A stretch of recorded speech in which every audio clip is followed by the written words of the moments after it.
You're listening to the Better 2 podcast with DM Needom.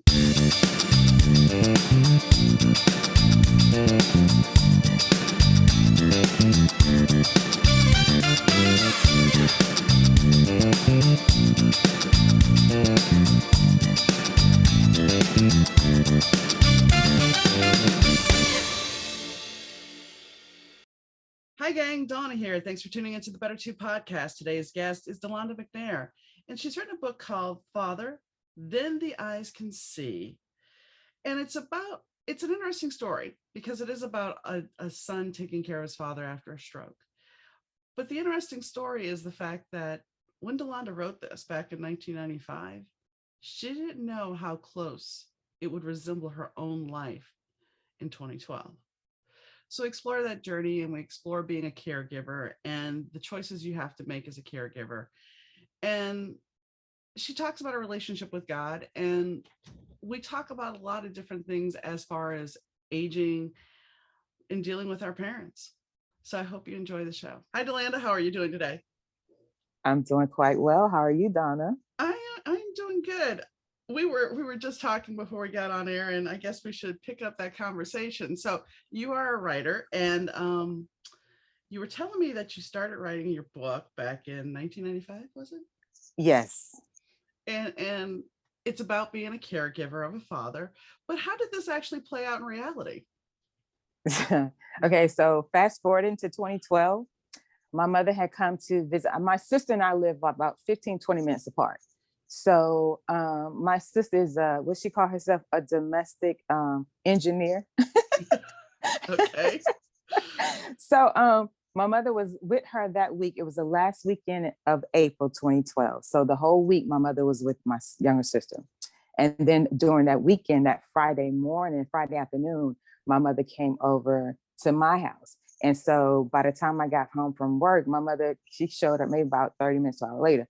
Fast forward in that whole weekend, and we found this stuff after the fact. Like my younger sister was talking to me, my older sister who's living in Kansas right now, and at that time was talking. My mother was giving us pocket information. So make a long story short, my mother had been dealing with stroke-like symptoms that whole weekend from that Friday on through that Sunday. And she was saying little things to my younger sister.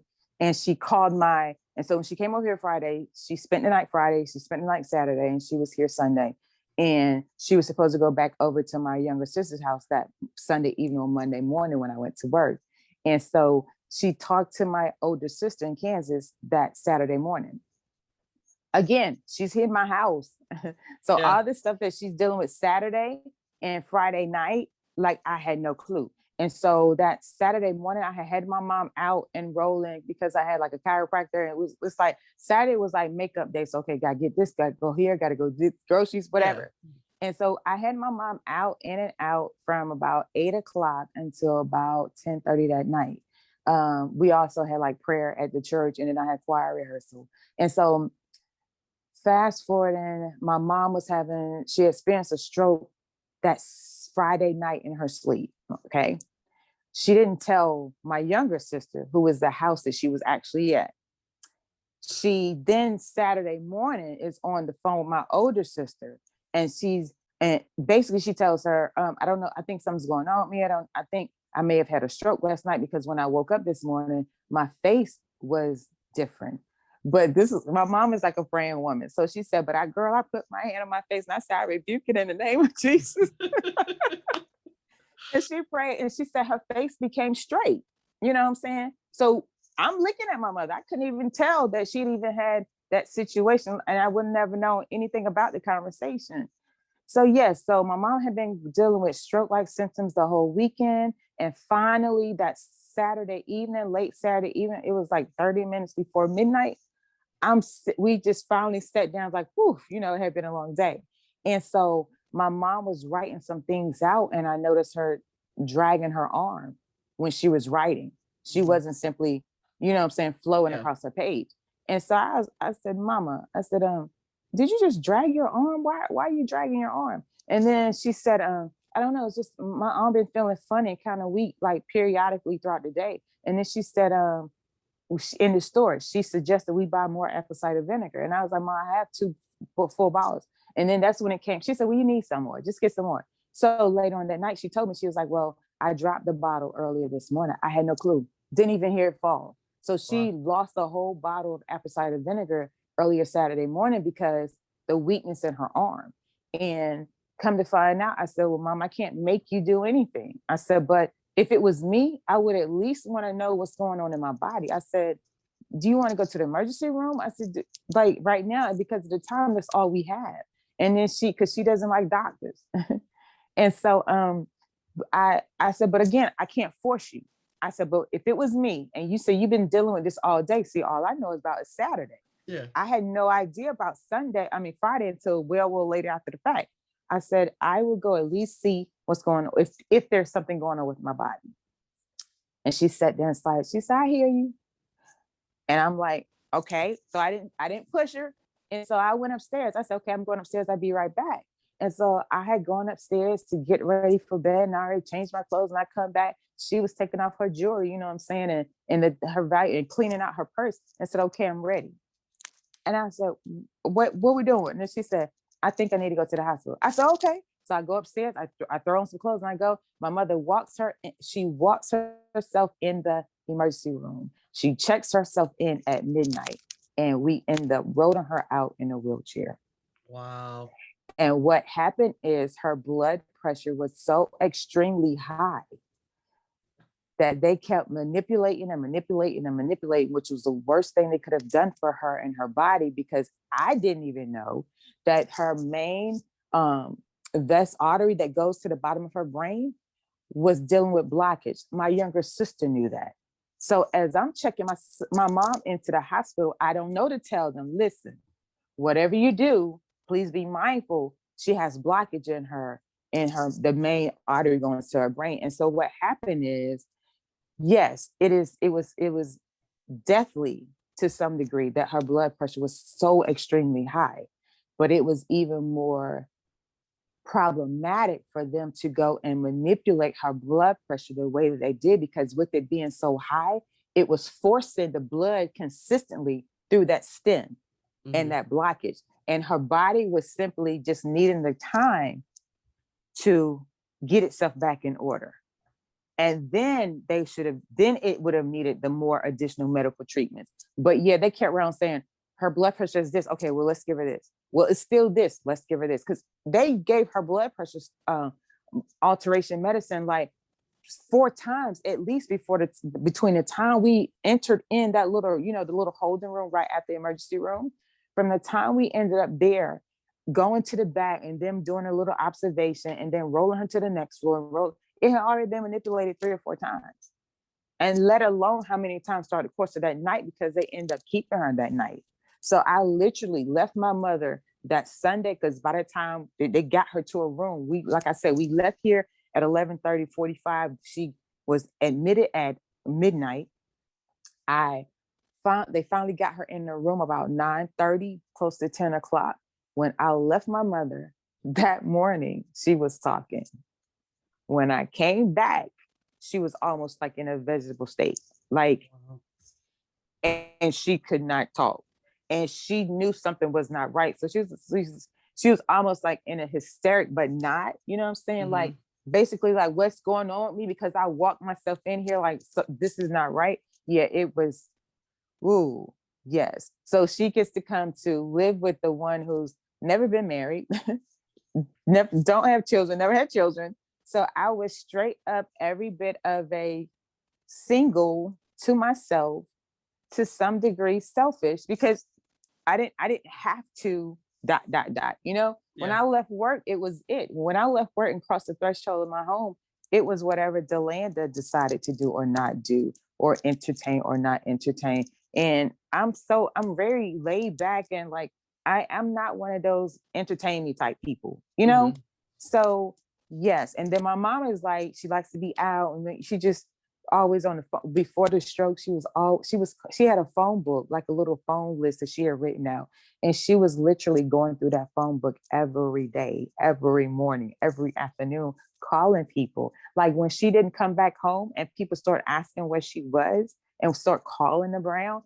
and when we would see them, they were like, I miss you. They would be in tears Like, Yeah. I miss your mom so much. She used to call me every day, or she used to just drop by my house just to say hi. And like, we still get those comments when we go back to our hometown. We still get those comments. I miss seeing your mom so much. I used to see her every morning at the post office. She was always dot, dot, dot, dot. Everybody, it was so many stories, so many stories.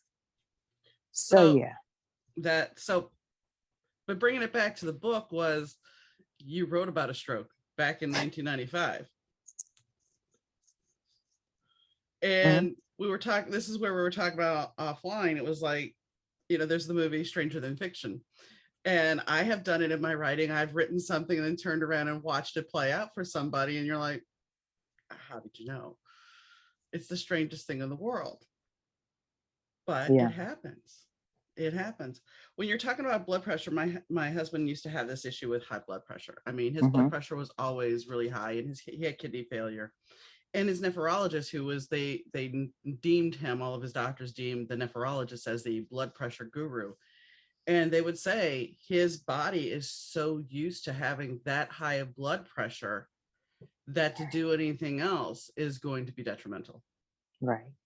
And I think, that's the thing, though. I think in the medical profession, they're taught to recognize certain landmarks, that this has to be in this norm. And the fact is, there's sometimes that people's bodies are outside that norm. It's so funny that you said it like that, because one of the chiropractors that we were going to, he started off as a traditional doctor, and then his father got sick, and all this medicine that he so believed in for so long was not working for his father, and it did something to him. So he started doing research, and he started researching and researching. And make a long story short, he came to the conclusion that all this time, all that training that he had been following and learning, it was teaching them to find the issue, but treat the symptoms and not the issue. And he was like, he just couldn't do it anymore. So he went to, like, it's more like the what is it? The I Holistic. probably, yes, because I was about to so butcher the word. Thank you. No worries. He went to that side of it, and then he blended in the chiropractic side of it, and start focusing on the nerves and the nerve endings and the different body parts and the limbs that it feeds, because there's a connection. They're having conversations, or the conversation is off. Let's get them talking properly. So yeah, I still appreciate him. Still appreciate him. I mean, I know. Because Go ahead. no, because the crazy thing is, the reason my sister knew about that blockage, because my mom had gone just in May. Was it in May? March. My mother had gone in March with my younger sister and her family to that chiropractor, and he was saying, "This is what we see." But my mom did not think that she could afford it, Mm. so she didn't go with it. And so she and my younger sister, found out about that blockage when they did her observation, and he was suggesting some things to her. And my mom just did not see how she could um, pay for that. And what's so horrible is, I had been going there. My younger sister had started like at the top of March. She introduced me to the chiropractor. It was like a dinner and learn, or something like, what was it, lunch and learn, something like that. And they tell you about who they are, what they do. So I saw the benefit of it. And if nothing else, my mother could have just joined me on my plan, but I didn't even know that Right. my mom wanted it and had gone to until after the fact. And it's like, my younger sister was telling me her stories. She was like, yeah, because she was like, mom asked me for a blood pressure pill Friday morning. And my mother doesn't, up until that stroke, my mother hadn't been on any kind of medications. And like, my mother would be turning 80 in November of this year. So that was 12 years ago. So what is that? I'm horrible at math on the spot. But anyway, it was 12 years ago. And up to that point, my mother was not on any kind of prescribed medications, because she believed in taking care of her body the natural way. But it was just this situation that she had been stressing about, and I didn't even know about it until, again, after the fact. It's so horrible. All the thing, what's it called? The chips fall in place Yeah. after the fact. Well, it's yeah. that's the thing. If you're not communicating, then you don't know the full picture. And our parent, dare I say, sometimes our parents don't want to be totally honest, because that would mean that they are human. not only that, my mom was like, she didn't want to bother. She didn't want to, but how did she say it? I didn't want to, I didn't want to be a burden. I'm like, Mama, really? Like you jumped through so many hoops for, my mother had 5 children, so, and a husband. You know what I'm saying? So you chose to jump through so many different hoops for so many different personalities for all this long period of time. Why would you think ever that it would be a burden for us to be able to pour back into you? Never. Because sometimes we look at things and we think, well, I don't want to bother anybody else. This is for me to deal with. I take care of everybody else. It's who I am. I'm good at taking care of other people, but I don't want to have anybody take care of me, because that shows weakness, and it shows that, I don't want to be the burden, and I don't want to interfere, and I don't want to be the bother. You know what? It's interesting that you say it that way, Donna, because I know for me, because I left home at 18, and all of my siblings are married with children. Okay. So, and I'm not quite I'm like this, it's 4 before, it was 3 children before me. I'm the 4th, and then my younger sister. So, when I left, I hear what you're saying with that, because there were things that I went through, and not like it was life threatening or anything like that, but there were things that I went through that I probably should have been more communicative about with my parents when I first left home. But the way I saw it was, no, you brought you here. It came to you, or you set yourself up for this to happen. Whatever the case was, I just felt like, no, it's not their responsibility. It's yours. You your own household now, so you figure it out. So it was very few times that I called home and I was like, okay, I need your help with XYZ, because I was like, okay, Delanda, this is what you're looking at. This is what it's looking like. You need to figure out how to ... So I can see how and look, and I haven't even had children. So I can see how someone can get to that place like, no, I'm gonna figure it out. Or no, let me just, yeah. Well, and think about it. You are her daughter. So on some level, you most likely learned that from her. Someone else says something similar to that to me. Yeah. So I mean, as much as we say we don't want to be our parents, there's certain things, whoever raised us, whether it's our real parents, aunts, uncles, whatever, grandparents, those little pieces of those people came into our personality. Well, you know what? I can say, look, hey, let me be like my parents. Look, I'm like, let me be more like, let me be like a perfect blend of both of them, because like both of my parents were really outgoing. Both of my parents were really loving, and you know how, who said this? I don't know if it was Napoleon Hill or somewhere. I was listening to some audiobook and they were talking about basically when you see the need, if you can, you take care of the need. Don't wait for someone to ask for the help if you're well able to do so. Sometimes I'm good at that. Sometimes I'm not.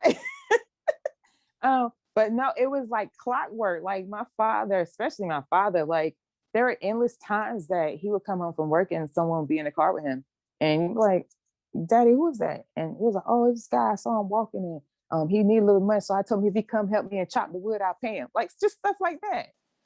So yeah. So if I could be a perfect blend of my parents, yo, I would have something to work with. And I do want to say this for anybody out there listening that's going, well, you guys are going after the medical profession. I want to say this. The medical profession is a good thing. It's not a bad thing. I'm not knocking it. However, as you said, I don't think they fully investigate everything like they should. It's much easier. And I know fibromyalgia is real for some people. I'm not saying it's not. However, I think too many doctors use it as a dumping ground. I mean, I actually have physical structural problems with my back and I have a pain problem. But guess what? It's much easier for them to say, here, you have fibro. When actually I also have a thyroid problem. But we don't want to look at the big picture. It's just easier to say, here. Yeah, it takes some dissecting, like down to the smallest compound, to be able to find that perfect happy median for whatever the true symptoms are. Right. So yeah, like I absolutely, we need medicine. We absolutely, because I mean, there are plenty of times where it's life or death, and without that medical situation, procedure, yeah, you know what I'm saying? Absolutely, I appreciate medicine. I'm just saying, for my mother at that time, I just wish I had known more. Right. And I just wish those who were so quick to give her that medication were not so quick to manipulate her blood pressure. That's all I'm saying.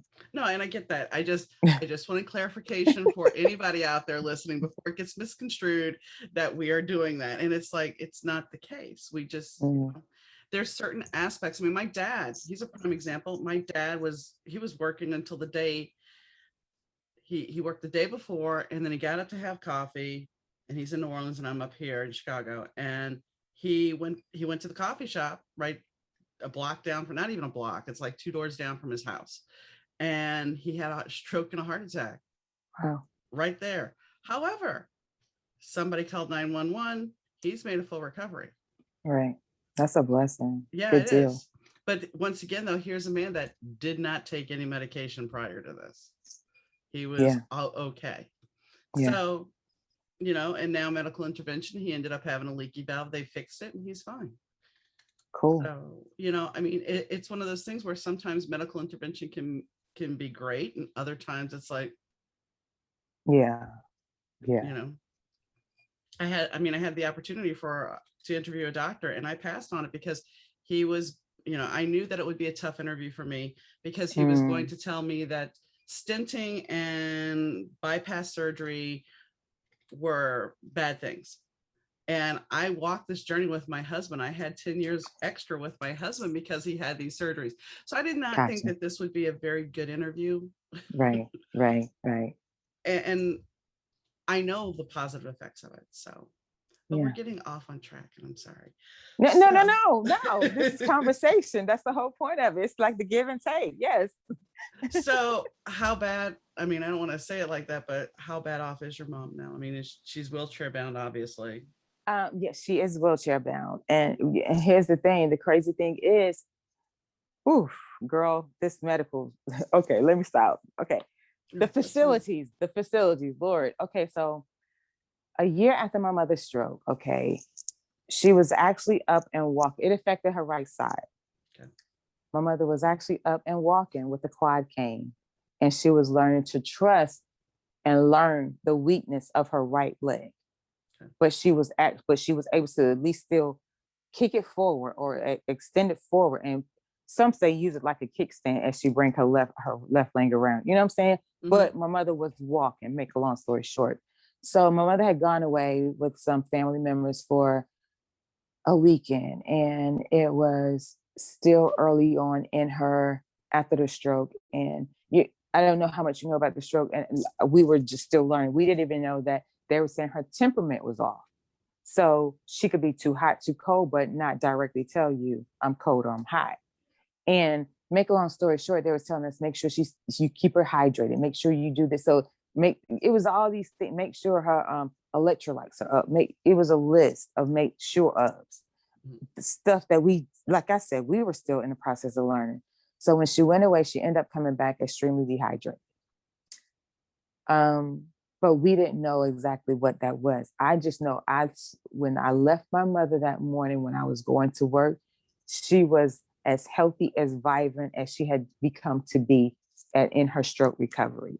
And then when I came home that afternoon from work and saw her in this vehicle returning home, she was slouched down in the front seat, like couldn't even hold her head up. Wow. Yeah. So when we took her to the hospital, they were like, they kept her for 3 days, and they were saying basically she does not have a medical issue.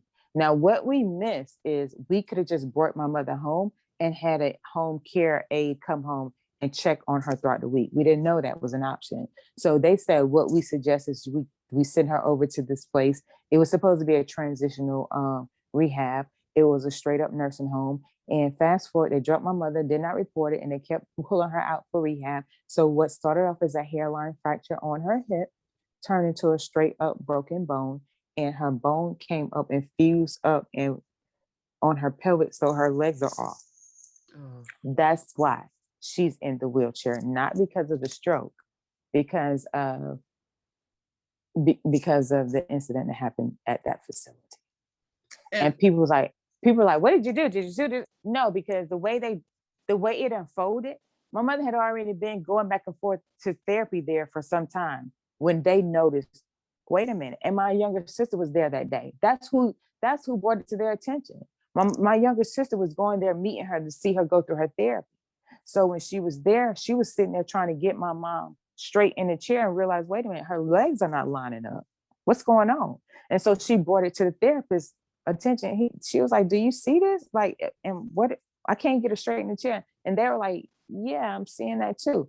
That's what's triggered them to go and do an x-ray and see what's going on in her body. Why didn't the person just simply report it? And none of that would have happened. Like, it's not, yeah. So no, I get it. I get it. I had to take care of my grandmother, my mom's mom. And she had fallen in our apartment before Katrina happened, and she broke her leg. She fractured her leg, and they didn't think she was going to make it because she had been on the floor for 4 days. Oh. So I fly down there. They're vacuuming blood out of her lungs. So this is, and she's talking to her mom, who has been deceased since she was a little girl. So I'm pretty much sure saying this is it. And they're like, can we go in and operate? And I'm like, but you told me she's not going to make it. Well, okay. So I let them operate. So they operate on the leg. It's fine. She regains consciousness. They're like, okay, you're going to have to put her in hospice. Now, the one thing I'm going to say about my grandmother, I'm pretty sure my grandmother she wanted to make sure I was okay. This is the reason she made it through all of this. So she makes it through that. I put her in hospice. They kick her out of hospice because she's doing fine. That's awesome to get kicked out of hospice. well, yeah, but here comes something scary. Okay. And we're talking about care facilities. No, we're talking about care facilities. So my grandmother, they want to do a psych eval. All my grandmother wanted to do was go back to her apartment. That's all she wanted to do. So they do a psych eval. The psych calls me up and she's like, so did your grandmother have any, is she depressed or she have any dark thoughts? I'm like, she wants to go back to her apartment. Well, what about your mom? What happened with your mom? I said, well, my mom committed suicide. Oh, okay. So is your grandma sad? Sometimes I'm like, has she ever threatened it? I'm like, she's jokingly threatened it for every year that my mom, when the anniversary comes around. Well, okay, so you don't think she's a danger to herself? No, I don't. I don't. She just wants to go back home. That's all she wants. I have power of attorney, by the way. I have durable power of attorney, medical power of attorney. So I call her. It's Friday night. I call her because I called every day. I called her at the nursing home. I'm like, how are you? And she's like, I'm okay. We're having this nice conversation. And then this guy comes in. Now, mind you, I'm here. And she's like, what are you doing? The guy takes a sheet. Now, my grandmother is 74 years old. Okay. She does not know this man. Takes a sheet, starts wrapping her up in it. And she's panicking. And I'm like, what is going on? And the guy is like, well, we need to take you in for evaluation. I'm like, what? I said, I say, put somebody on the phone. So they put him on the phone. And I'm like, that I do not allow this. I'm not going to allow this. She is fine. She does not need a mental evaluation. Whoever said she needed a mental evaluation is wrong. Right. All right. Well, so nope, we don't have it. It's passed. They went and got a court order to supersede my power of attorney and put her in a mental hospital. I came back the following Friday when I'm on the phone with her and did the exact same thing, except this time they took her away. I had no contact. I was not allowed. Fortunately, I had a friend that was a lawyer down there and he went and saw her and talked to her. So she's in the mental hospital for 2 weeks. Then they release her to a hospital. And then Katrina happened. So in a roundabout way, because the nursing home she was at ended up being flooded and devastated. Her apartment, the wall came off. So she would have been in a bad place there. So ultimately she's in a hospital with no electricity and no, there's no real food. They were giving the patients oranges. And the nurse, I talked to her because she was just like, I called and talked to the nurse. And I just said to her, I said, so how are you? And she's like, right. Honestly, I don't know how my family is. I don't know if I have a house. I don't know anything. So because they got stuck there. Yeah. So they're all stuck there. My grandma gets out finally. And my dad is going to give me my other grandmother because his wife had died. That's a whole nother caveat to the story. But so he picks up both grandmothers. So I have both grandmothers that come to live with us. And eventually my grandmother, because of her leg, nobody has ever put her in rehab because she was in hospice and then she went to the mental hospital. So she's had this surgery, it's never gone to rehab. And then finally, when we get her up here, she falls in the bathroom, not once, but twice. And I'm like, okay, we need to send you to, she goes in because she's got an issue too. So she goes into the ER and they're like, well, we think your grandmother needs to go to a care facility right now. I have pneumonia. I can't go pick out a care facility. So all this is coming at one time because I can't go to the hospital with pneumonia, can I? Not really, because, I'm contagious at a certain point. I could be possibly. Right. So they put her in, they give me this random list. I don't really vet it. I pick one. Okay, so this is the nursing home nightmare, and I'm sure you're aware of. You walk into the nursing home and you smell piss. Yeah, and it was not invited entry. It wasn't. No, and the place was just a total crap fest. So we go and she starts complaining of her arm. I'm like, what's going on? She's like, well, they're doing physical therapy on my arm. I'm like, why are you doing, I'm asking the nurse, I'm like, why? Well, that's what the doctor ordered. And I'm thinking, it's her freaking leg. Why in the world? So I picked her up and I was like, we're going to go check out another nursing home. So we went and checked out this other facility that, they actually treated their patients well. They had, you went downstairs, they had like a little area that looked like a shop and they had an ice cream parlor and a little park. And it was very nice. So we brought her there. And because of her Katrina status, she became a celebrity. The newsletter. And the thing about the ultimate thing, the long story here is she learned how to walk again. And shortly before she passed, I had taken her out for her birthday and she's like walking along and dancing and everything else. So it was like, I got to see her have that moment of being whole again, even though her mind, she went out happy. Yeah, her mind was kind of off, but she was happy. And, when I look back at this, I remember that day I took her out and I got her a Starbucks Frappuccino, strawberry Frappuccino, because she loves strawberries. She never had one before. And she's just like, this is so good. And she was diabetic and people would be like, well, why would you do that? Look, at a certain point, quality versus quantity. And if she was going to, if she wanted something and wanted to be happy, she would do this. She would call me and say, Dawn, can you come get me something? Can you bring me some McDonald's? The food tonight was really bad. Okay. So I would go up there. She had already eaten dinner. The McDonald's was for later. I'm like, she'd have popcorn stuffed in her nightstand, so she could have something for later. I'm like, okay. Right. So I get what you're saying about the care facilities, because sometimes they're good and sometimes they're not. Ultimately, I think she fell at the nursing home. She died from a brain bleed. Oh, wow. But, Gotcha.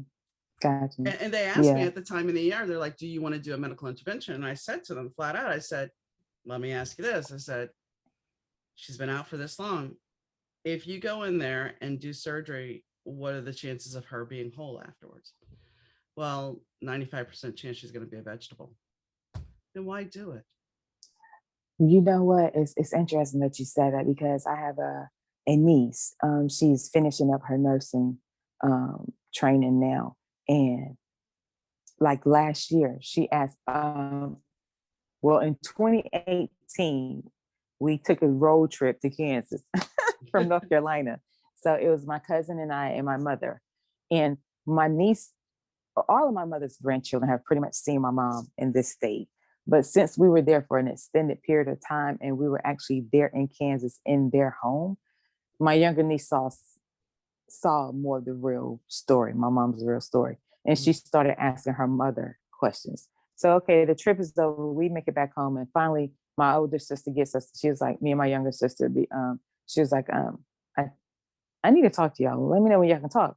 So she started asking, she was like, what is mama's seat? It's like a call, a letter. I'm like, what is that? Like, basically, if they have to take her to the emergency room, do you want them to perform certain procedures on her? A DNR. And I was like, I don't know. Like, and she was like, do you want them to do this? Do you want them to do this? And do you want them to resuscitate? Do you want to? I'm like, I don't know. And then they were like, she said, I don't know either. She said, I'm asking y'all all these questions because that's what my baby was asking me. Because it's her youngest daughter that's doing the nursing thing. And she was like, because my mother is a small frame. She barely weighs like 95 pounds and she's barely like five. She may be like 4'8". And my niece was telling her mom, she was like, because if they have to resuscitate, she could end up with broken ribs. If she get broken ribs, it could puncture her body, her organs. Like she said, y'all need to talk about it. You need to ask grandma what she want them to do. So I hear you on that because I had never thought about that, even for myself. I don't even know if someone asked me that right now for myself, if I could clearly say, do what you need to do, because what would be the end result? Well, I mean, Like you said, I never thought to even ask that question or to have them, whoever's over my care, to ask them, well, what's their end result? If y'all do this to my sister, what's going to be her end result? So I'm gonna have to look. Now you got me. I'm taking notes. I need to ask that. I'm going to be honest. I've been in this situation twice. And what you're talking about, the chest compressions, when my husband, when he was rushed to the ER after he basically died in the car, when I walked into the ER, when I got to the hospital, they put me in the family waiting room, and that's never a good sign. But then they brought me in, they said, we got him back. And when I walked into the room, there was this machine. And yes, what your niece is telling you about, if they're using the machine, it would break ribs, because it is a machine that is doing the chest compressions. And while it helps, and my husband was a big guy, I'm sure, because the cardiac bypass surgery he had, that they used the piano wire, the wire, or guitar wire, the wire snapped. Oh. So you could actually, after his surgery, and he was 10 years out, you could actually, his chest would do this number if you pressed on it. So I'm not sure that would have been a good thing. When it came to him, because I mean, I had the DNR for my grandmother, and that was a choice. He was there with me. But when it came to him, this was my choice. And it was the hardest thing in the world, because I had to look, in the ER, they're like, so it had been almost an hour he was without oxygen. And I know mentally that there's no coming back from this. There's none. Yet in that moment, when they asked me, they're like, so is it okay if we intubate him and put him on a ventilator? And I'm like, I said, what's his brain status? Well, we don't know yet. We have to do tests. Okay. Now, does he have a DNR? Right. I said, he does have paperwork and I am a power of attorney, but it's at home. Well, we can set something up now. So they set up a DNR and all that while I was there. So they took him, and I let him, after they tried to wake him up, and even though Tuesday they woke him up, this was Monday, Tuesday they woke him up, and he tried to speak, but then that was it. And he would yawn and everything. That's the most unnerving thing of all, is sitting next to your loved one's hospital bed and watching them go through bodily, move. Maybe they'll move or they'll yawn, but there's nothing there. The only activity he had was some brainstem activity. Otherwise, his brain was pretty much, he had a anoxum brain injury. And it was Saturday when I finally said, okay, I've done all my research. I have to make a decision. Right. And I had to make that choice. I had his cardiologist, who wasn't on staff at the hospital. He talked to me. He was a great resource. And he explained, he's like, you don't have to make a decision until you're ready. And his best friend had come in there that day, but he knew what I was doing. So I had to make that choice, and to do that for your loved one. It's not a choice that I regret, but it's something that there's no way you're ever going to be prepared for it. But you have to be okay with it. That's why, some people are like, well, if you knew Tuesday that he was dead, basically, why didn't you do it then? Because I needed to come to terms with it. Yeah. And that's an easy question for someone on the outside to ask. Mm-hmm. So I would say, talk to your mom, be honest. I still haven't had that full conversation with my dad. And I mean, I should, I'm up here, but it's still, when it comes down to it, I need to have that conversation with him. And, I'd like to think that, well, he made it through the heart surgery. He made it through this, everything's fine, but do we really know? Right. Right. So yeah, we started the conversation with the sisters We didn't have a chance to bring my brother in on a conversation yet. We have not all sat down with my mother yet and just had that conversation. So it was started, but it wasn't completed. My younger sister and I, because we're the ones here in North Carolina taking care of my mother, we are the ones who have the power of attorney. So our names are on everything. But still, just because my name is on something or her name is on something, we still don't want to be one responsible. Yeah. You know what I'm saying? Yeah. To just decide dot, dot, dot. So yeah, so we started it. It's an incomplete conversation. So It's a yeah. it's a hard conversation. It's something that I think we all try to avoid because it's our mortality, and it's it'll change. It's putting your life or someone you love's life in your hands or someone else's hands. And it's a hard thing to do. There's a Yeah. lot of trust involved in it. Yeah. And you know, it's fun because and when I was writing these writings, the stroke situation, the young man, he was about to leave home. It was his fault. He was a single family home. So his mother died early on. And the father was taking care. The father was just full focus on his son and just work. So, so there was no outside love interest. It was just home and work. And they had been doing all this preparation for the next step for his son, because in his father's eyes, the world was limitless. You know what I'm saying? It was whatever he wanted to command of it. It was his to command. And yeah, the day it was his last day of school. He was going to leave that next morning, and he went to work to close out everything and came back before he could make it back home. The son gets the call saying, your father's being rushed to the hospital. He walked to the end of the street to the mailbox and fell out, had a stroke. And it changed the young man's life. He never left for school. And it comes out in the book. What he did, he focused more on online training and things like that and local certifications, but he never completely finished the dream school, what you call it, the experience that he and his father had planned for him. I think that's, I was talking to somebody last night, and the whole fact is we sit there and we make these plans and we look at these goals and we're like, okay, I'm going to go here. This is how I want to lay my life out. But the fact of the matter, life is messy, and sometimes you have to pivot. It's a roller coaster, dare I say. You have those great highs, and then you have those lows, and you have to navigate it. But it tests you and makes you who you are. That's for sure. That's for sure. And it surely is a roller coaster ride. Mm-hmm. That it is so. And it will bring some things out of you or push you into a place that you didn't even know was possible for you to go. Oh yeah. Yeah. And then, you'll have people that will look at you and go, so how did you make it through there? It's like, you just do. You either get through it or you give up. And I don't look at giving up as an option. Right. Quitting is not an option. So because as long as you have breath for a reason. This is true. So where is your dad now? Is he passed? Or? My father is so funny because my father died. Okay, so the writing started in 1995. I didn't know why, because I was a flight attendant at that time. I was a flight attendant living in Miami, Florida. What am I do with this? Like, I gotta look. I have my wings, my uniform, and a D2 card. I'm about to go see the world on somebody else's dime. Like, why? Why not? Who's gonna be writing? And, all you gotta do is.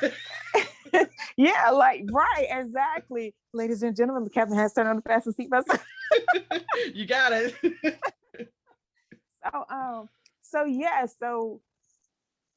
And the thing was, I knew my father's health was not in the best of health. We saw him take medications, but we didn't know like how serious it was.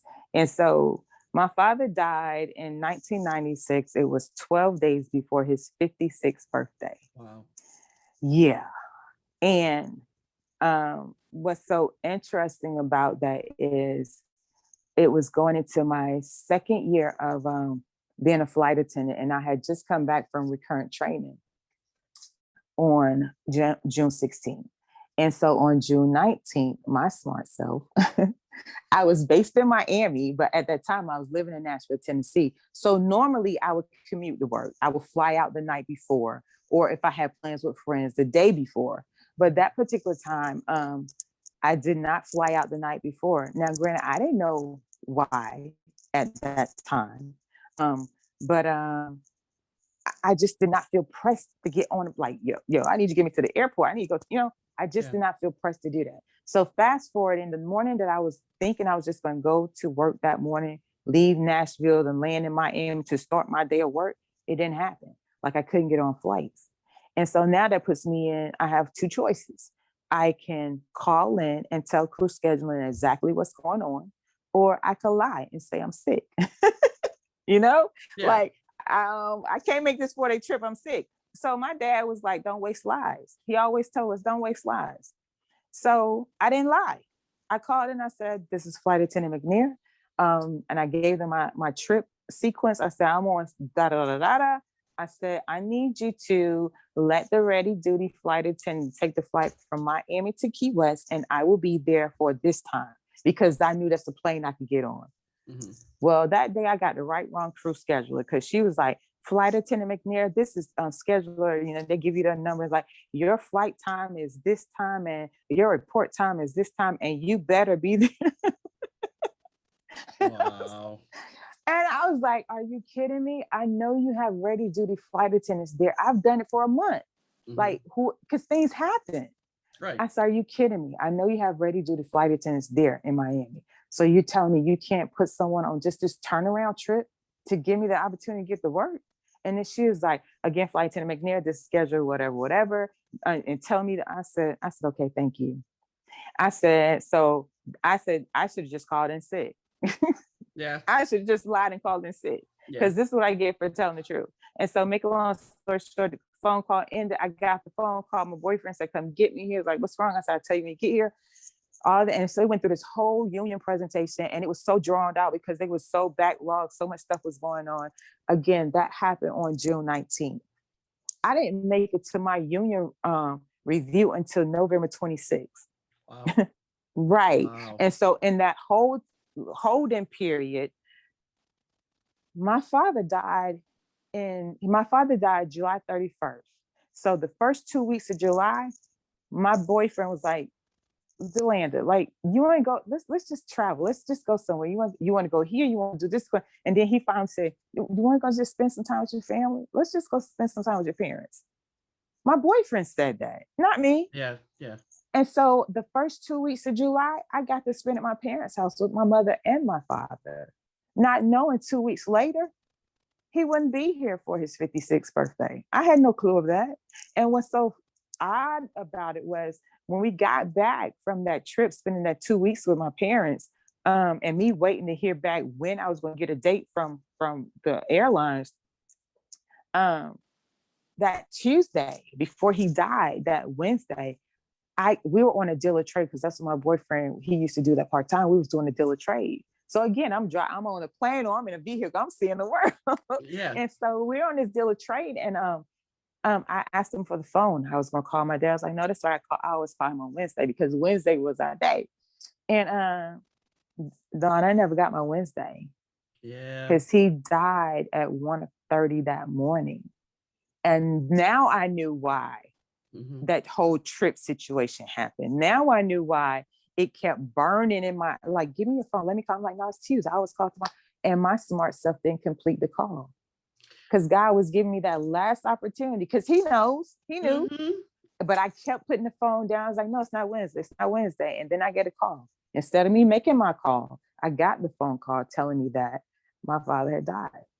I got the same thing with my husband's dad. His dad was like a dad to me. He was a friend. He was like a dad to me. And we were here setting this house up, and I was cooking, and all day long I kept getting in my head, call dad. I'm like, I'll call dad later. And by that evening, it was raining and cold, and I got a phone call from John's brother saying his dad was dead. Yeah. And it's just like, okay. Yeah, it can't be, because no, I'm supposed to call him. Like, he can't be dead, because I'm supposed to call him. Right. Yeah. Yeah. Yeah. And it's just like, and I mean, when I was thinking about it, when I kept hearing call dad, I'm like, oh, I'll call my dad. And here's an interesting thing. So speaking of phone calls, so my car, we had this weird thing on the back bumper. One of the plugs had fallen out. And so we had a rainstorm and rain got into the car. I have a hybrid and it shorted out the battery. Mm. So my car is out of the shop. I call my dad to talk to him because he owned the shop and I'm talking to him about it. Okay. So I talked, this was in September. So I talked to him and this is the day before he has his heart attack and stroke. Oh, wow. So, but this gets even weirder because my half sister and I were kind of estranged. And so fast forward, my dad has a stroke. I have to call my sister to let her know what's going on. She's estranged from our dad anyway, but it's the right thing to do. So Right. I call and let her know, and we start forming a friendship again, and we start talking again. And that December, her husband ended up killing her and her kids and himself. So, Ah, but I look at it this way. I mean, it was awful, and I don't know all the facts about it because, like I said, we were just starting to get close again. right. But Because you there's, did have some kind of yeah, closure and there was mending before it happened. there was 12 years between us, but yeah, I got that closure. But and so that's what I look at. It's like, so the car, if I look at the bigger picture of the car breaking, I called my dad. My dad, it was the day before the stroke, so I got to talk to him in case he didn't make it. Because Right. at the time it was kind of like, well, now I understand why I called him that day. And Right. then, now it's like, okay, I understand why all that played out. But he can't hear now. Right. So now if I talk to him, do it via text. But yeah, it's weird how sometimes you really have to pay attention. And we don't No, always Don, do it. no, no, no. You always, you Yeah. You always always have, should pay attention. yeah, you always, because the, it's, it took those moments. You know how all growing up, I would hear like, don't take people for granted. Don't take things for granted. Don't take this for granted. If you appreciate someone you love them, don't take them for granted. Um, I understood what those words meant, but I didn't understand what the action showed. Yeah. I never paid attention to that part. Yeah. I'm like, I don't take you for granted. I appreciate you. But what are your actions showing? Right. As it parallel with what you're saying? So yeah, it is so important to pay attention to those little nudges. Like, I wonder what so and so doing. Well, pick up the phone. Mm-hmm. Or if you're in the car, go ahead and drop by. Mm-hmm. Because all you have is that moment. That's Right. it. Right. That moment, at that, when you get that thing, that nudge, that's all you have. And like, I've had two other situations that happened with me that it was just really pressing for me to do a thing or make an action, and I didn't do it. And then those two people are gone. And I'm like, when are you going to get it, Delanda? Yeah. When are you going to get it? So yeah, it's important to do that. I mean, it's like I don't think we take enough time to look at what's around us. It's like, when somebody ask you, how are you? Oh, I'm fine. And if you really know somebody and they're not fine, don't sit there and go, okay. Because it's the people that, the people that were in the media, the Kate Spade and, well, she looked fine. Everything That was was so fine. sad. Oh my It word. Now, was I didn't very know a sad. whole lot about her, but Mm-hmm. just to see that little cap, wow. Like, but that's the thing about oof. people in depression. You don't see it. People can put on a mask. They act like my mom did it. She was everybody that knew her outside of my grandmother and I said she was excited about my wedding. She was looking forward to my wedding. The very last thing she said to me was, have a nice wedding. Wait a minute. But you're going to be there, right? Like, hold on. No, Like, no, she had already told me, and it's a long. I recorded a whole gotcha. Okay, I episode see about what you're this. Yeah, saying. it was just she was not going to be there, and it was one of those things of, I'm going to do this so you can have a nice wedding. I'm going to do this so your stepfather's rebuilt car will be good. I'm doing this so everybody's taken care of. And the thing is, we weren't going to be taken care of. Mm. It'll be 30 years that she's gone next month or this month, Wow. excuse me. Yeah, it's this month. But it's one of those things where people don't see the bigger picture. And when you're somebody saying, oh, I'm fine. Yeah. Are you going to dig? Because, if you really know this person, you really care about this person, you're going to dig a little bit. Especially if you know the person. I know I was when I came back, when I left Tennessee, when I left Miami, left Tennessee and came back, when I left the travel industry and came back to North Carolina, because when my father died, I realized that I was too far away from home. Like I was, like the career I had chosen for me at that time was such a taker. Like I never did birthdays with my family. I never did Mother's Day and Father's Day with my parents. I didn't do their anniversary. Christmas and Thanksgiving, I was not with them. I was either on a plane or in a hotel getting ready for a flight or trying to sleep off the work day, you know? So when my father died, it opened up my eyes to some different things in the way of seeing things. But when I moved, when I left Nashville to come back closer to home, I was living with my older sister. She was in Fayetteville, North Carolina at the time before she went to Kansas. Well, she went to Texas first, but anyway, but the the man that I started working for, he owned an insurance agency. It was a small insurance agency. And thanks to him, I have my property and casualty license because I didn't never pay any attention to insurance. I knew I needed to have drive my car, but then that was it. So thanks to him, I have more than a 20-year career of insurance. But what's so odd about that whole situation was I started working for them in I think it was about September of 1999. Okay. And then he sold the book of business in 2001. And then I ended up moving to Raleigh and working for the company that I was working for. But make a long story short, in that employment there, he was a very hard man. Like when I started at the front desk. So he would come in and this is no joke. Now you see how you smell? He's like, Delanda, good morning. I'm thinking, is it? I can't tell that it is because it's so it would be almost intimidating. Like, do I say good morning? So, and he was when I got to take some of the notes and stuff for him, when he do meetings, and he was like, Delanda, I'm having a meet with so-and-so. I want you to come in here. And I'm thinking, I would go to the manager, he wants me to come in there. Do I have to? Does he like me? Because I really can't tell. Right. Oh my gosh, Dawn. So fast forwarding through all of that. One day he was getting ready for a lunch meeting and he called it and I happened to answer the phone. And then he was like, Delanda, this is, and he told me who he was. And he was like, I am told me where he was. I'm getting ready for this meeting with this person. I need you to bring me the accounts. I said, I said, wait a minute, you want, and I said, the other lady, you want her to bring it? He said, no, Delanda, I'm at so-and-so, just tell her you're going to bring me the accounts right quick. So I'm thinking, okay, fine. I went, told her what was going on, got the file, and I'm thinking I'm just going to run out, come back. And then he was like, sit down. Because I'm thinking, here you go. And then he was like, no, sit down. I'm thinking, wait a minute, what? So he ended up buying me lunch that day because the guy the appointment hadn't gotten there yet. So I got to talk to him a little bit. And I'm like, oh, okay. He's just really rough around the edges. Because I was thinking what is up with this man?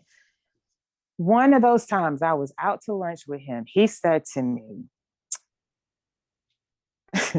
and it's crazy because it gives me chills just hearing this conversation playback now. He said to me that he had bought himself a firearm for his birthday, one of his birthdays. And he told me that one of the things that he used to do in the morning, the first thing he used to do is get up and read obituaries to make sure that he wasn't there. So I'm thinking, what? Alrighty then. But on the other side of that conversation, he felt, how we were talking about your parents feel like they're a burden. He felt like he was a burden to his children. And he felt now, granted, I don't know what fathership looked like to them. I don't know if he did a good job or not. So it could have been that they had what some would say legitimate reasons to not to. But at the end of the day, he felt like they didn't need him or really want him around, just the access that he gave or came with him because he owned the company. Yeah. And so so he was telling me about the birthday gift he had bought himself. And I was like, really? That's the idea. He was like, yeah. He said, because I won't live past this age. And I said, how do you know that? You're not God. Only God knows that. And then he said, that's why I bought myself the gift. I said, what? And so he was like, yeah, I figured if I either I die before then or I'll take care of it. I said, what you mean you take care of it? And he literally told me that I'm going to do this by this birthday because I don't want to be a bother to my family, and I don't want them to have to take care of me. And I was so young, I didn't hear what he was saying to me. Yeah. And he did that. He Wow. executed. So I get a call a couple of months later after he sold the book of business. I moved in February. And then about 3 or 4 months later, I get a call from one of my old coworkers. And she was like, Delanda, are you sitting down? I was like, what? She was like, are you sitting down? I said, no, do I need to? And then so she was like, yeah, you go and sit down. And I was like, okay. So I sat down there and she told me the story. And I'm like, and I instantly went back to that table, that lunch, and him telling me that stuff. And I was like, oh my gosh, Lord, what was I supposed to do with that? Because I felt like I failed him in some kind of way, because that was years ago. He told me that. But And go ahead. that did something to me. Like, because I had never experienced anything. Like I had heard about suicide and someone feeling so pushed or pressed, whatever it was, to want to just silence themselves. You know what I'm saying? Yeah. Forever. I've heard, but I have never been that close to it when someone tells me, and then you hear that it actually took place. I was a mess for a minute. Oh, I sure. was. Well, and here's the thing. There are people that will talk about suicide, and they will talk about suicide for years, and they will never act on it. And that's a good thing. But then there are people that are on a mission. My mother tried it. I can't tell you how many times. There's times I don't remember because I was too little. There's times in high school, she tried it. She tried it for a month straight. The year in June of 91, every day she was saying she was going to do it.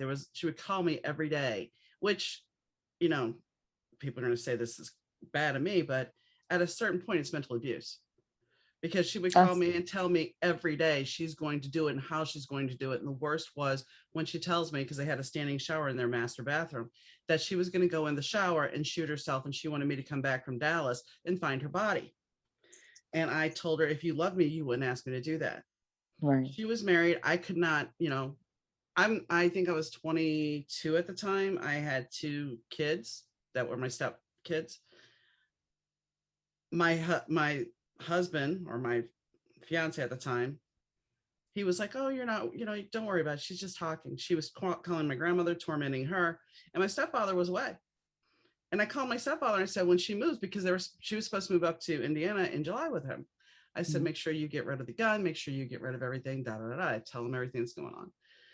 And I know she tried it that time, and because there was a bullet hole in one of the bookcases after she passed. But she ultimately did it in November. And, part of me, my dad refuses to believe that my mother would ever do it. She was always a pill taker. She was too vain. That's what he would tell me. And I'm like, at a certain point when pills haven't done it, because she was in a coma for 3 days in high school. And when I was younger, she had taken pills.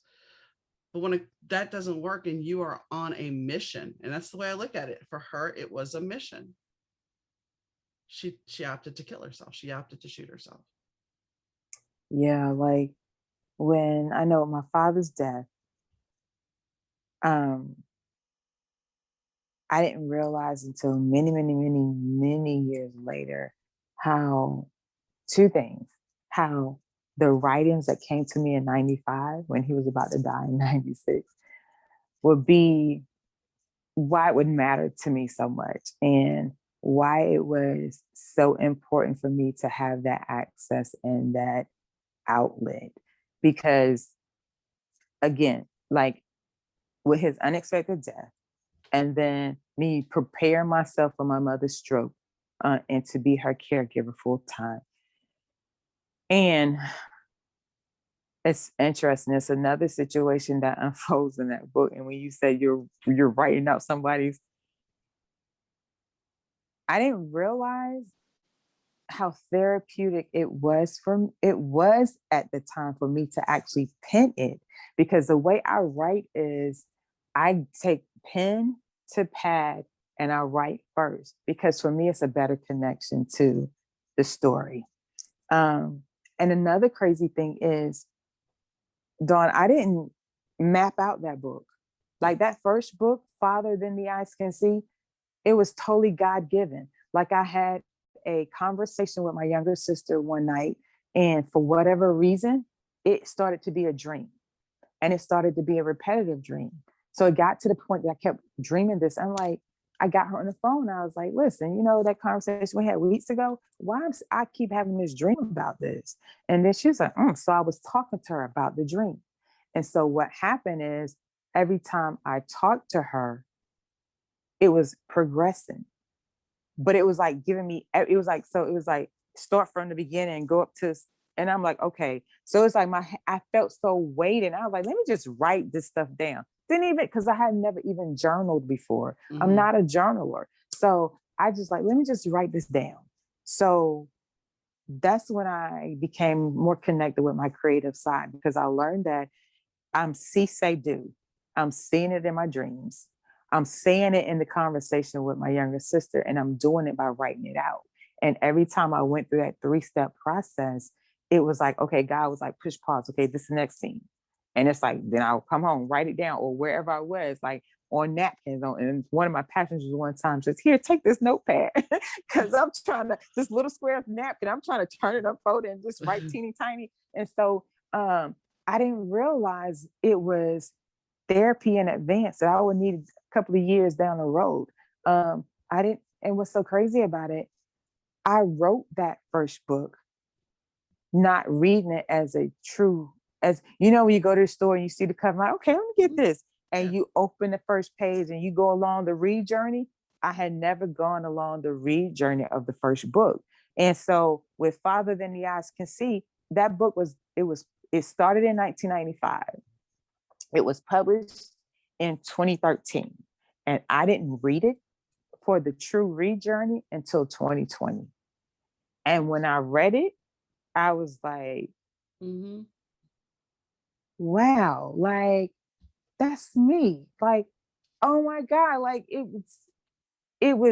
gave me chills reading some of it, because I'm like, oh my God, this is so me. I didn't even realize how, even though I'm thinking I'm just being obedient, because in the beginning, I didn't want anything to do with a published work. I didn't want anything with my name on it. I did not want anything with my picture on it, because I'm just one of those behind the scenes person. Hey, if I could support you, promote you, I could do that.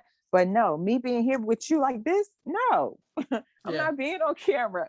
And it's so crazy, because my younger sister was like, she was going along the process with me. So she would check in and be like, well, how are you doing? What's going on? And where are you?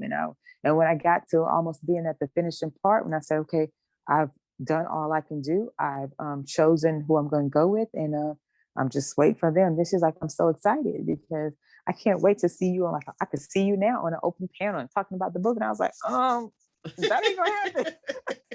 That's not gonna happen, because it will not have my name and it will not have my face. I said, I'm gonna have a pen name, and I'm just gonna have, I don't have to have my picture on the book. And she was like, she said a number of things, but the key thing that she said, I'm going to just leave you with this. She said, if God directly gave the story to you, how dare you hide behind some fictitious name and not allow him to have the glory with your name and face on? I said, what? It has nothing to do with God. Like, it does, but it doesn't. Like, the story's going to read the same. Like, the message is going to read the same for whatever the message is, for whatever the reader that picked that book up and read it. It has nothing to do with my name and face. And then she was like, I'm just saying. And then it was like silence. And then it's like, now I'm in the room with God. I'm like, Lord, really? Like, really? Does it have to have my name? Does it have to have my face? Because your story is the story. Like, it's going to read the same. Like, am I really hiding from you? Like, am I really taking away your opportunity to use me? And so, yes, needless to say, it's look, this the first book. Let me see if I can get it in here for you. Whoops, let me see. Nope, I got you. Wait a minute. I That green can't do it. screen. Okay, Nope. I can't get it. All right, so this is the first book. Okay. I kind of see it. Yeah, there we go. All right, so it has my name, it has my face, but it's a real small picture. But I got so much better with the second book. The second book is You Taught Me.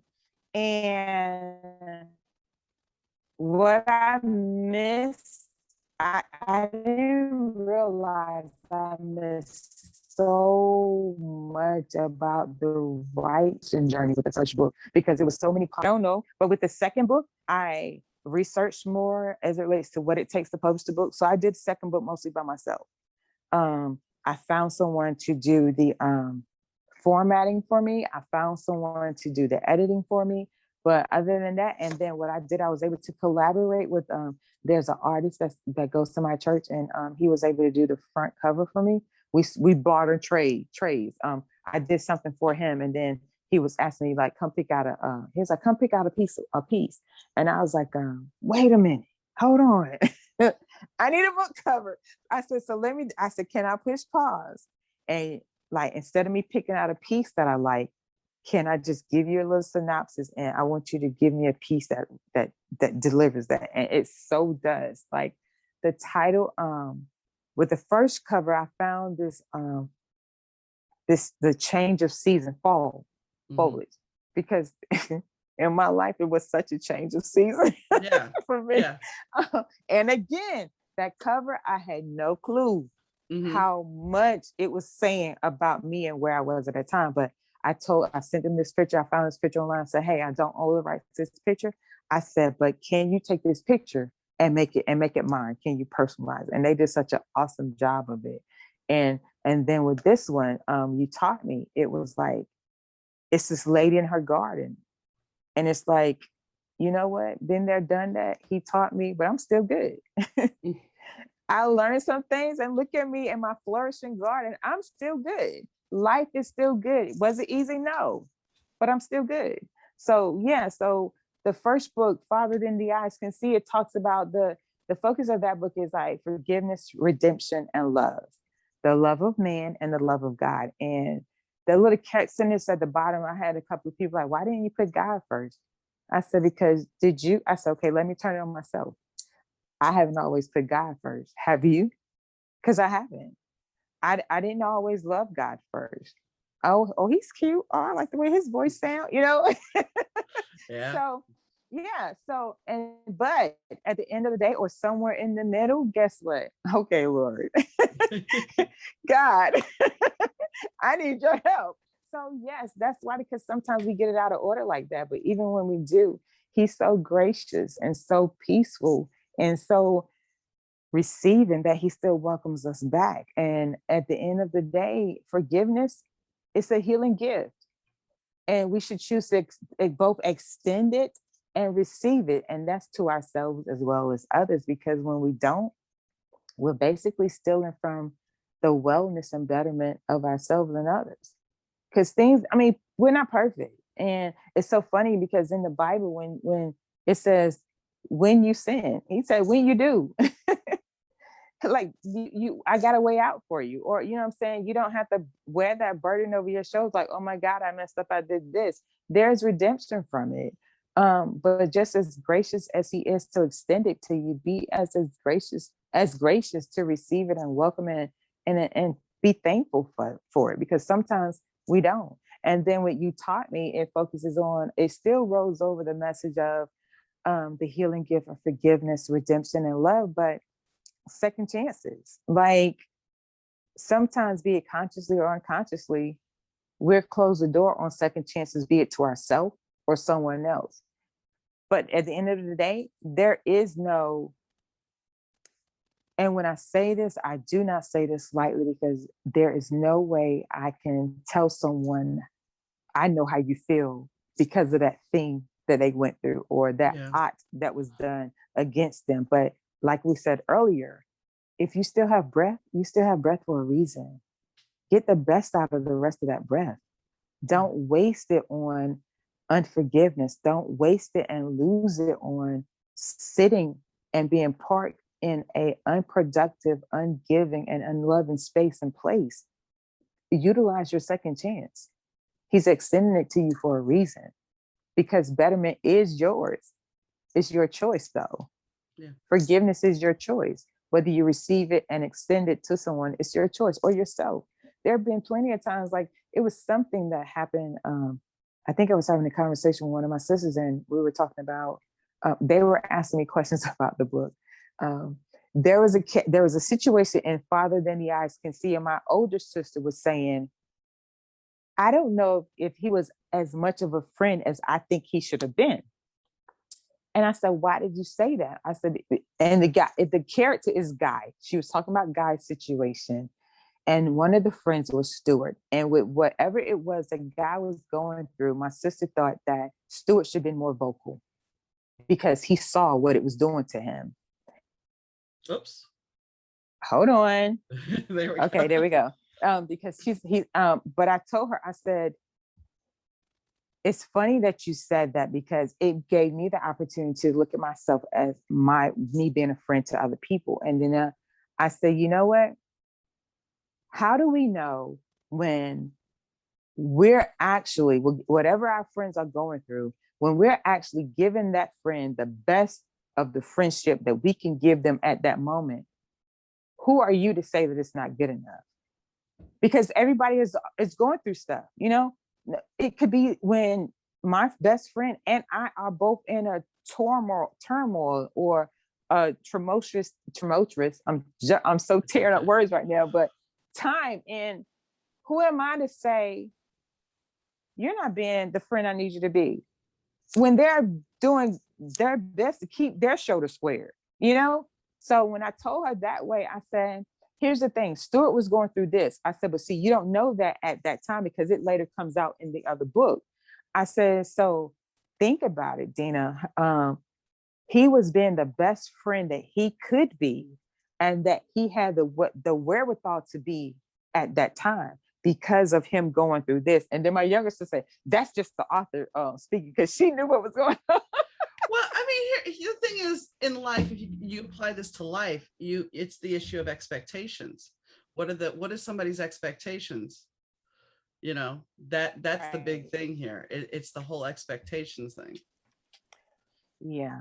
But my sister was like, you know, I never looked at it that way. I said, think about it. Have you always been the best of the friend that you can be and that you know to be? Have you always been that 100 across the board every single time to every friend that you consider to be your friend? And she was, and all look, it was like a wow you factor moment. She was just like, wow, I don't know. I said, thank you. And that's knowledge. where, right. I said, and that's where Stuart was. He gave him, and it took his wife. And see, that's another, because in the book, the wife comes to him like, look, you see where your friend is? Like, he needs more of you right now. Like, I mean, yeah, we're praying, but he needs to see you type thing. And so my sister's like, well, why did wife have to be the one to come tell him? I said, again, like we just said, sometimes we need that. Sometimes, and then sometimes because you are so close and you see your friend and you have an idea of where they are, am I gonna make it worse? Am I, you know what I'm saying? You kind of teeter-totter, like, where's my entry point? Like, and sometimes we need that external voice, the voice of reason. You know, my husband and I would joke around that sometimes he would say I was his voice of reason when he wasn't sure what to do or make a decision. He's like, I need a voice of reason here. And I'd be the same way. And I think that's, you know, speaking of where the wife is coming from, she's the outside source. Right. And so, but he took her advice in the book. He took her advice. He had the conversation. And another thing is, we talk about how if you believe in God, you know how the book says his ways are not our ways and his time is not our timing. His timing is perfect timing. Well, of course, we're like, yeah, God, but I needed that yesterday. You know, like, well, just hold your horses. I'm not ready to deliver it yet. You know, so it's like, and we talked about. I said, but think about it. I said, God's timing is perfect timing, right? So if at whatever time Stuart was like, you know what, this is the day I'm going to have that conversation with him, and literally by the end of that evening, God was like, because at the moment, God was speechless. He didn't respond. Stuart was like, okay, basically, I gather that you're hurt. but have you thought about what you're going to do? What's your rebound? What are you going to, you know what I'm saying? Where are you going from here? And he was like, at the end, he took it all in and he finally said, I heard you. And he answered those questions. I said, but Dina, it may have been, and look, because it gave us an opportunity to talk. Granted, this was a story, but it was an opening. It was a conversation open. I said, but it could be that it wasn't the time for God to be receptive of that conversation. And he was not ready to be open to look at himself to the degree that he would need to be able to answer those questions. I said, so y'all keep, and I was telling them, I was like, y'all keep forgetting. I didn't write this story. I just allowed myself to be used as a vessel. That's God's story. I'm just a pen. I truly became his pen on that. On the first book, I truly was God's pen because, like I told you before, I was having dreams. Mm-hmm. And I started writing out my dreams. Mm-hmm. It was so much so that I could wake up like, okay, I need to go write this. Because at that time I had a desktop computer. And so I would get up, go in there and wait for the thing to boot up. Because, it took a minute, it comes on it. Yeah. And so I would spend like 3 or 4 hours in there writing and come home and come back and be like, lay back down and go to bed and get back up at like 6:45 and never miss sleep and still go out and work my full work day.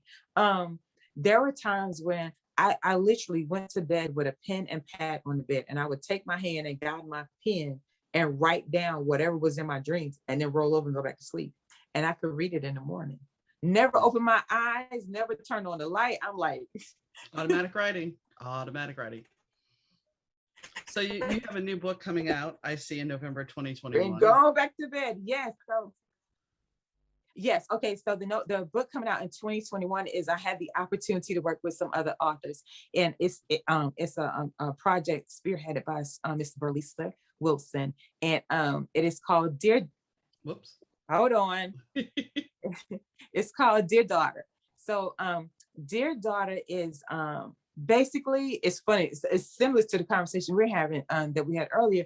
The letter to yourself. Like having gone through life and made it to whatever area, place, space, or degree, wherever it is that you are. There have been plenty of times when I have said, like, wow, where was this then? Like, I wish I had known this, or why didn't somebody, or if somebody had just told me this, oh, that wouldn't have happened. So it's that letter. And again, I had the opportunity to work with some really cool authors, and we're just telling the young girls, young ladies, listen. Yeah. Like one of the things I tell people, like I send my nieces messages now, and even my nephews, like, you're good enough, right? You're good enough.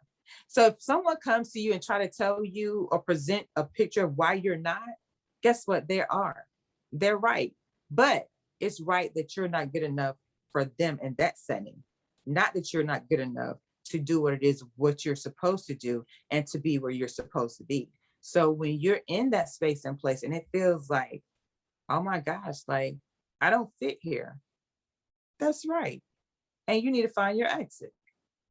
And then you need to continue to be you, because the you that he's molded and shaped you to be up to this point, and the you that he's continued to shape you to be throughout your years, is going to always be appointed, and it's going to always be good enough. You don't never have to not be your authentic you. Don't ever let no one take that from you.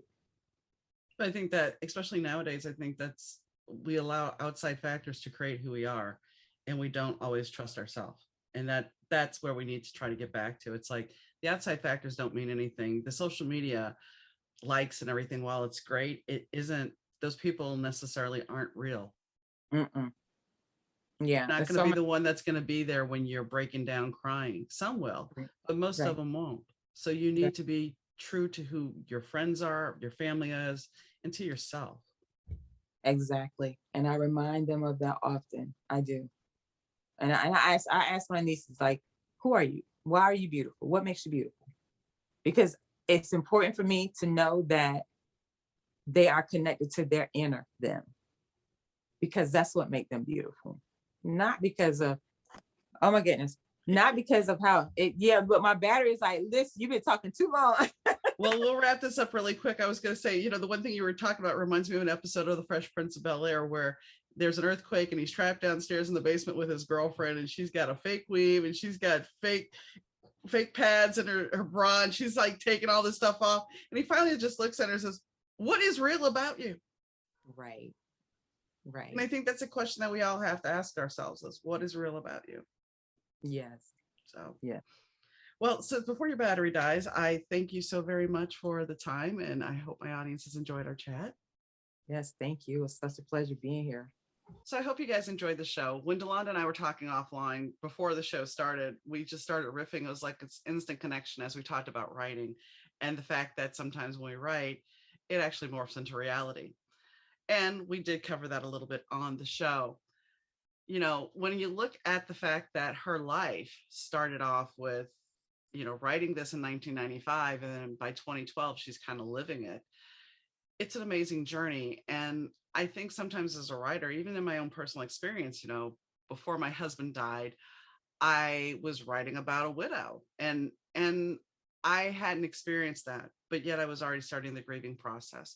So as a creative, as an author, I think sometimes our life, or maybe dare I say intuition, as she said, God, whichever you choose, however you choose to phrase it, I think sometimes we're taught these, here, start writing this so you can start the process, so you can start dealing with it, whether you realize it or not. You're starting to put the pieces in place. The show today, I think, has some good information about people, sometimes as our family members, our parents, our grandparents, whoever it is, starts to age, there's certain things we need to look at and certain things we need to have, those big conversations that we all want to avoid. And as I said, I still haven't had that conversation with my father completely. I kind of know, because in a roundabout way, my stepmother and I have talked about it, but I haven't fully had that conversation. And, the moments, like I said earlier, the moment that you have to make that decision to use a DNR or a power of attorney, it is something that you can't take lightly. And the fact that somebody has given you the trust to do it says a lot about who you are. But it's not something that you can do very lightly. And it's a choice too for yourself when you are trying to get your stuff together, to make that choice of who are you going to put your life in their hands. That's an important decision. And it's something that you shouldn't take lightly. So I hope you guys got something from this episode of the show. All of her links are in the bio and or the show notes. And, I enjoyed talking to her. It was a pleasant conversation. And I think that she has a lot of energy and she has a great personality. And I'm glad she put her name on the book and decided to pursue promoting it herself, because I think she has a voice that should be heard. So on that note, as always, if you have a question for the podcast, you can send me a message or email me at Dauna@better2podcast.com. That's DAUNA @better2podcast.com. If you would like to be a guest on the show, that also applies. You can follow us at the better2podcast.com site. All of our social links are there. We also have a Patreon account if you would like to support the show. Anyway, I hope you enjoyed the show, and I'll catch you next time. Bye. You're listening to the Better 2 Podcast with DM Needom.